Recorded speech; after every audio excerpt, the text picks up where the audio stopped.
आज हम दुनिया की सबसे लोकप्रिय पुस्तकों के बारे में जानेंगे। ऑथर रॉबर्ट टी कियोसाकी के book rich dad poor dad. ये किताब हमको सिखाती है कि अमीर लोग पैसे के लिए काम नहीं करते, पैसा उनके लिए काम करता है। और हम अपने जीवन में बहुत जल्द आर्थिक रूप से स्वतंत्र कैसे हो सकते हैं। चलो देखते हैं। इंट्रोडक्शन। अमीर पिता, गरीब पिता। दो पिताओं ने मुझे विपरीत दृष्टिकोणों का विकल्प दिया, एक अमीर आदमी का और दूसरा गरीब आदमी का। मेरे दो पिता थे, एक अमीर और एक गरीब। एक बहुत ही शिक्षित और बुद्धिमान था। उसके पास पीएचडी थी और उसने 2 साल से भी कम समय में 4 साल का स्नातक कार्य पूरा किया। फिर वह स्टैनफोर्ड विश्वविद्यालय, शिकागो विश्वविद्यालय और नॉर्थवेस्टर्न विश्वविद्यालय में अपनी उन्नत पढ़ाई करने गया, सभी पूर्ण वित्तीय छात्रवृत्ति पर। दूसरे पिता ने कभी 8वीं कक्षा पूरी नहीं की। दोनों पुरुष अपने करियर में सफल रहे, उन्होंने जीवन भर कड़ी मेहनत की, दोनों ने पर्याप्त आय अर्जित की। फिर भी एक हमेशा आर्थिक रूप से संघर्ष करता रहा। दूसरा हवाई में सबसे अमीर व्यक्तियों में से एक बन गया। एक की मृत्यु उसके परिवार, दान और उसके चच के लिए करोड़ों डॉलर छोड़कर हुई। दूसरे ने मरने के बाद भुगतान किए जाने वाले बिलों को छोड़ दिया। दोनों पुरुष मजबूत, करिश्माई और प्रभावशाली थे। दोनों पुरुषों ने मुझे सलाह दी, लेकिन उन्होंने एक जैसी सलाह नहीं दी। दोनों ही व्यक्ति शिक्षा में दृढ़ता से विश्वास करते थे, लेकिन उन्होंने अध्ययन के एक ही पाठ्यक्रम की सिफारिश नहीं की। यदि मेरे पास केवल एक पिता होता, तो मुझे उनकी सलाह को स्वीकार या अस्वीकार करना पड़ता। दो पिता होने से मुझे विपरीत दृष्टिकोणों का विकल्प मिला, एक अमीर आदमी का और दूसरा गरीब आदमी का। केवल एक को स्वीकार या अस्वीकार करने के बजाय, मैंने पाया कि मैं अधिक सोचता, तुलना करता और फिर अपने लिए चुनाव करता। समस्या ये थी कि अमीर आदमी अभी अमीर नहीं था और गरीब आदमी अभी गरीब नहीं था। दोनों ही अपने करियर की शुरुआत कर रहे थे और दोनों ही पैसे और परिवारों के साथ संघर्ष कर रहे थे। लेकिन पैसे के बारे में उनके विचार बहुत अलग थे। उदाहरण के लिए, एक पिता कहता था, धन का प्रेम सभी बुराइयों की जड़ है। दूसरे ने कहा, धन की कमी सभी बुराइयों की जड़ है। एक छोटे लड़के के रूप में दो मजबूत पिताओं का मुझ पर प्रभाव होना, उनके दृष्टिकोणों में, खास तौर पर पैसे के बारे में, इतना अंतर था कि मैं उत्सुक और कौतूहलपूर्ण हो गया।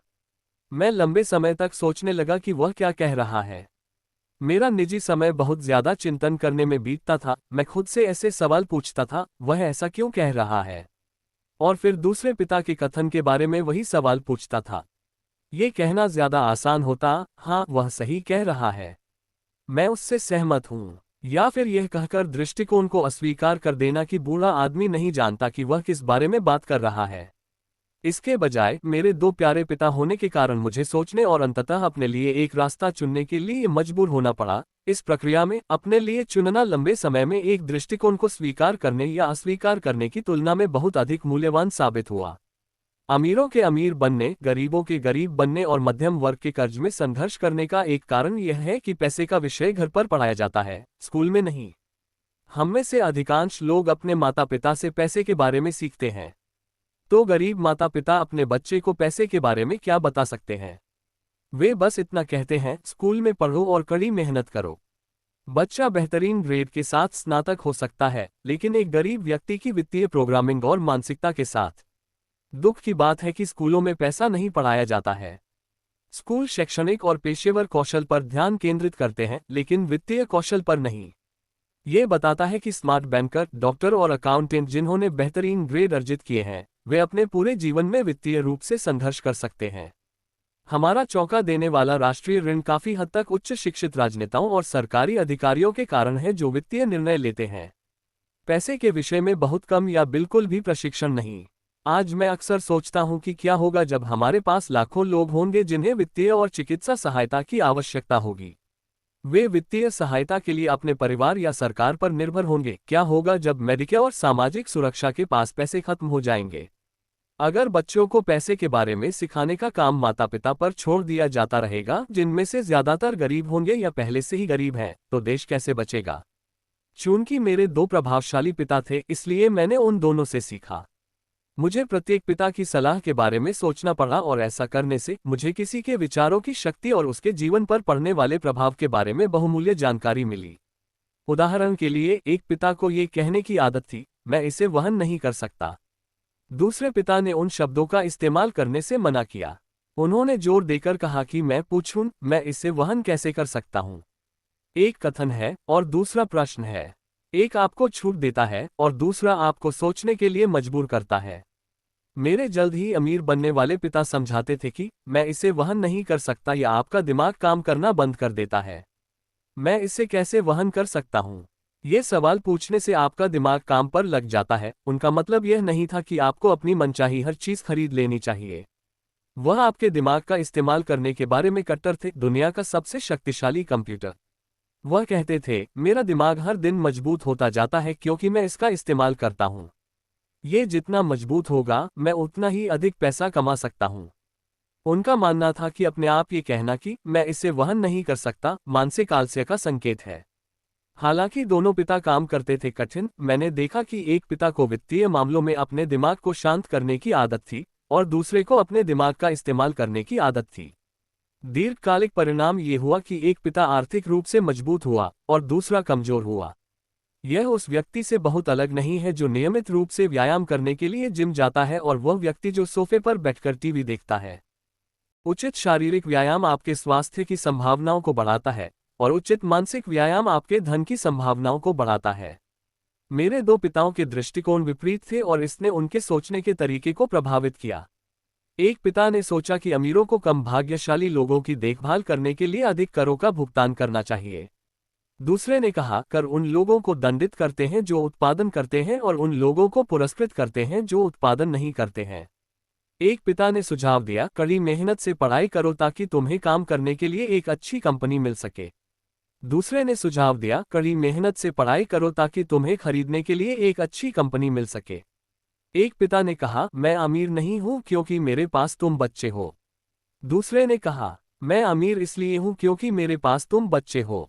एक ने खाने की मेज पर पैसे और व्यापार के बारे में बात करने को प्रोत्साहित किया, जबकि दूसरे ने खाने के दौरान पैसे के विषय पर चर्चा करने से मना किया। एक ने कहा, जब बात पैसे की आती है तो इसे सुरक्षित तरीके से करें, जोखिम न लें। दूसरे ने कहा, जोखिम प्रबंधन करना सीखें। एक का मानना था, हमारा घर हमारा सबसे बड़ा निवेश और हमारी सबसे बड़ी संपत्ति है। दूसरे का मानना था, मेरा घर एक दायित्व है और अगर आपका घर आपका सबसे बड़ा निवेश है तो आप मुश्किल में हैं। दोनों पिता समय पर अपने बिलों का भुगतान करते थे, फिर भी एक ने अपने बिल पहले चुकाए जबकि दूसरे ने अपने बिलों का भुगतान सबसे आखिर में किया। एक पिता का मानना था कि एक कंपनी या सरकार आपका और आपकी जरूरतों का ख्याल रखेगी। वह हमेशा वेतन वृद्धि, सेवानिवृत्ति योजनाओं, चिकित्सा लाभ, बीमारी की छुट्टी के दिनों और अन्य सुविधाओं के बारे में चिंतित रहते थे। वह अपने दो चाचाओं से प्रभावित थे जो सेना में शामिल हुए और 20 साल की सक्रिय सेवा के बाद जीवन भर के लिए सेवानिवृत्ति और पात्रता पैकेज अर्जित किया। उन्हें चिकित्सा लाभ और पीएक्स विशेषाधिकारों का विचार पसंद आया जो सेना अपने सेवानिवृत्त लोगों को प्रदान करती है। उन्हें विश्वविद्यालय के माध्यम से उपलब्ध कार्यकाल प्रणाली भी पसंद थी। जीवन भर के लिए नौकरी की सुरक्षा और नौकरी के लाभों का विचार कभी कभी नौकरी से अधिक महत्वपूर्ण लगता था। वह अक्सर कहा करते थे, मैंने सरकार के लिए कड़ी मेहनत की है और मैं इन लाभों के लिए आकर्षित हूं। दूसरा व्यक्ति पूर्ण वित्तीय आत्मनिर्भरता में विश्वास करता था। उन्होंने पात्रता मानसिकता के खिलाफ बात की और बताया कि कैसे इसने कमजोर और आर्थिक रूप से जरूरतमंद लोगों को बनाया। वह आर्थिक रूप से सक्षम होने के बारे में जोरदार थे। एक पिता ने कुछ डॉलर बचाने के लिए संघर्ष किया, दूसरे ने निवेश किया। एक पिता ने मुझे एक प्रभावशाली रिज्यूम लिखना सिखाया ताकि मैं एक अच्छी नौकरी पा सकूं। गेरू ने मुझे सिखाया कि कैसे मजबूत व्यावसायिक और वित्तीय योजनाएं लिखी जाती हैं ताकि मैं नौकरियां पैदा कर सकूं। दो मजबूत पिताओं की संतान होने के कारण मुझे ये देखने का मौका मिला कि अलग अलग विचारों का किसी के जीवन पर क्या प्रभाव पड़ता है। मैंने देखा कि लोग वास्तव में अपने विचारों के माध्यम से अपने जीवन को आकार देते हैं। उदाहरण के लिए, मेरे गरीब पिता हमेशा कहा करते थे, मैं कभी अमीर नहीं बनूंगा, और वह भविष्यवाणी हकीकत बन गई। दूसरी ओर, मेरे अमीर पिता हमेशा खुद को अमीर कहते थे। वह ऐसी बातें कहते थे, मैं एक अमीर आदमी हूं, और अमीर लोग ऐसा नहीं करते। जब वह हर साल एक बड़ी वित्तीय समस्या के बाद दिवालिया हो जाता था, तब भी वह टूट जाता था। 1970 के दशक में वह खुद को एक अमीर आदमी के रूप में संदर्भित करता रहा। वह खुद को ये कहकर छिपाता था, गरीब होने और दिवालिया होने के बीच एक अंतर है। दिवालिया होना अस्थायी है, गरीब हमेशा के लिए है। मेरे गरीब पिता कहते थे, मुझे पैसे में कोई दिलचस्पी नहीं है, या पैसे का कोई महत्व नहीं है। मेरे अमीर पिता हमेशा कहते थे, पैसा शक्ति है। हमारे विचारों की शक्ति को कभी भी मापा या सराहा नहीं जा सकता है, लेकिन एक युवा लड़के के रूप में मेरे लिए ये स्पष्ट हो गया कि मेरे विचारों और मैं खुद को कैसे व्यक्त करता हूँ, इसके बारे में जागरूक होना महत्वपूर्ण है। मैंने देखा कि मेरे गरीब पिता गरीब थे, इसलिए नहीं कि उन्होंने कितना पैसा कमाया, जो महत्वपूर्ण था, बल्कि उनके विचारों और कार्यों के कारण। एक युवा लड़के के रूप में दो पिताओं के साथ, मैं इस बात के प्रति बहुत सतर्क हो गया कि मैं अपने विचारों को अपनाने के लिए कौन से विचारों को अपनाता हूँ। क्या मुझे अपने अमीर पिता की बात सुननी चाहिए या अपने गरीब पिता की? हालांकि दोनों पुरुषों में शिक्षा और सीखने के लिए बहुत सम्मान था, लेकिन वे इस बात पर असहमत थे कि उन्हें क्या सीखना महत्वपूर्ण लगता है। एक चाहता था कि मैं कड़ी मेहनत से पढ़ाई करूं, डिग्री हासिल करूं और पैसे कमाने के लिए अच्छी नौकरी करूं। वह चाहते थे कि मैं पेशेवर वकील या अकाउंटेंट बनने के लिए पढ़ाई करूं और MBA के लिए बिजनेस स्कूल जाऊं। दूसरे ने मुझे अमीर बनने के लिए पढ़ाई करने, ये समझने के लिए प्रोत्साहित किया कि पैसा कैसे काम करता है और यह सीखने के लिए कि यह मेरे लिए कैसे काम करता है। मैं पैसे के लिए काम नहीं करता, ये शब्द वे बार बार दोहराते थे। पैसा मेरे लिए काम करता है। 9 साल की उम्र में मैंने पैसे के बारे में अपने अमीर पिता की बात सुनने और उनसे सीखने का फैसला किया। ऐसा करने में मैंने अपने गरीब पिता की बात नहीं सुनने का फैसला किया, भले ही उनके पास कॉलेज की सभी डिग्री थी। रॉबर्ट फ्रॉस्ट से एक सबक। रॉबर्ट फ्रॉस्ट मेरे पसंदीदा कवि हैं। हालांकि मुझे उनकी कई कविताएं पसंद हैं, लेकिन मेरी पसंदीदा है द रोड नॉट टेकन। मैं लगभग रोजाना इसका पाठ पढ़ता हूँ। The road not taken. पीले जंगल में दो रास्ते अलग हो गए, और अफसोस कि मैं दोनों पर यात्रा नहीं कर सका और एक यात्री बन गया। मैं बहुत देर तक खड़ा रहा और जहां तक हो सका एक को देखा, जहां वह झाड़ियों में धड़क रही थी, फिर दूसरे को लिया। उतना ही सुंदर और शायद बेहतर दावा था, क्योंकि यह घास थी और घिसाव की जरूरत थी। हालांकि वहां से गुजरने से वे लगभग एक जैसे घिस गए थे, और दोनों उस सुबह समान रूप से पत्तियों में पड़े थे, जिस पर किसी का कदम नहीं पड़ा था। ओह, मैंने पहले को दूसरे दिन के लिए रख लिया। फिर भी यह जानते हुए कि रास्ता कैसे एक दूसरे से जुड़ता है, मुझे संदेह था कि क्या मैं कभी वापस आऊंगा। मैं इसे एक आह भरते हुए कहीं युगों युगों बाद कहूंगा। जंगल में दो रास्ते अलग हो गए और मैंने वह रास्ता लिया जिस पर कम लोग जाते थे, और इसने सारा अंतर पैदा कर दिया। पिछले कई सालों में मैंने अक्सर रॉबर्ट के बारे में सोचा है। फ्रॉस्ट की कविता। पैसे के बारे में अपने उच्च शिक्षित पिता की सलाह और दृष्टिकोण को न सुनना एक दर्दनाक निर्णय था, लेकिन यह एक ऐसा निर्णय था जिसने मेरे बाकी जीवन को आकार दिया। एक बार जब मैंने तय कर लिया कि किसकी बात सुननी है, तो पैसे के बारे में मेरी शिक्षा शुरू हुई। मेरे अमीर पिता ने मुझे 30 साल की अवधि में पकड़ा, जब तक कि मैं 39 साल का नहीं हो गया। उन्होंने तब रोका जब उन्हें एहसास हुआ कि मैं जानता हूं और पूरी तरह से समझता हूं कि वे अक्सर मेरे मोटे दिमाग में क्या डालने की कोशिश कर रहे थे। पैसा शक्ति का एक रूप है, लेकिन इससे भी अधिक शक्तिशाली वित्तीय शिक्षा है। पैसा आता है और चला जाता है, लेकिन अगर आपको ये शिक्षा है कि पैसा कैसे काम करता है, तो आप उस पर शक्ति प्राप्त करते हैं और धन का निर्माण शुरू कर सकते हैं।